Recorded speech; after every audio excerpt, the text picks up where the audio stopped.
Naoma toko 3.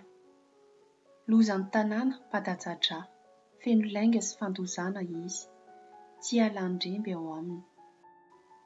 Injany ny fifiopiokin'ny karavasy, ny fikorodondrodon'ny kodia, ny fikatrokatroky ny soavaly, ary ny fitraitraikin'ny kalesy. Ny fampirihotry, ny mpitaingi-tsoavaly, akory ny fanelatselatry ny sabatra sy ny famirapiratry ny lefiny, indrisy ny abetsahan'ny voatrabaka sy ny amaroan'ny voavono. Tsy hita isa ny faty, eny, voafingapinga ny faty ny olona noho ny abeazan'ny fijangajangany kalajanga, tombo vavin'ny fankatovana izay mivarotra firenena amin'ny fijangajangany sy fokom-pirenena amin'ny fankatovana.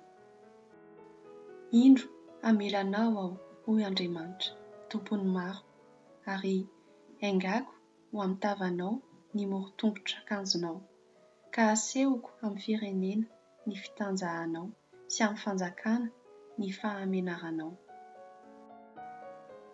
Dia ho tsipazako loto ianao, ka ataoko tsinotsinona, eny, ataoko fitalanjonana ianao.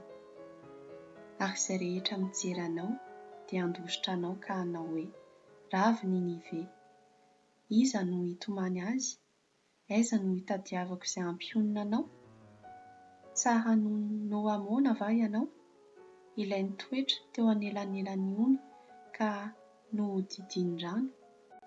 Ny ranobe no rovany, ary ny ranobe koa no mandany. Ny Etiopiana sy ny Egyptiana no heriny, sady tsy hita lany ireny. Ny Lidiana sy ny Libiana no mpanampy azy. Nefa na iza aza dia lasa, eny, lasa kobabo. Ny zanany madinika koa no torotoroina tena anjoron-dalambe rehetra eny. Ny olo-malazany nanaovany filokana, ary ny lehibeiny rehetra no gadrana. Ianao koa ho mamo ka hiafina, ianao koa hitady fiarovana mafy, hierenao ny fahavalonao. Ny manda-mafinao rehetra ho tahaka ny aviavy misy voa mihaly taona. Raha ozongozonina izy, dia hihintsana ao ambavan'izay hihinana azy. Indro, vehivavy no olonao ao aminao, hidiran'ny fahavalonao no hitanànan'ny vavahadin'ny taninao. Levony afo ny hidinao, manangona rano ho anao, ho an'ny fahirana, hamafio ny mandanao, mirotsà amin'ny fotaka ka hosehoseho ho feta, amboary ny laforo fandorom-biriky. Any no andevonan'ny afo anao, sy andripahan'ny sabatra anao, hohaniny toy ny fihinanan'ny valalavao ianao, mihamaro toy ny valalavao, mihabetsà toy ny valala. Nataonao betsaka noho ny kintana eny amin'ny lanitra, ny mpandratonao, miparihaka ny valalavao ka lasa manidina.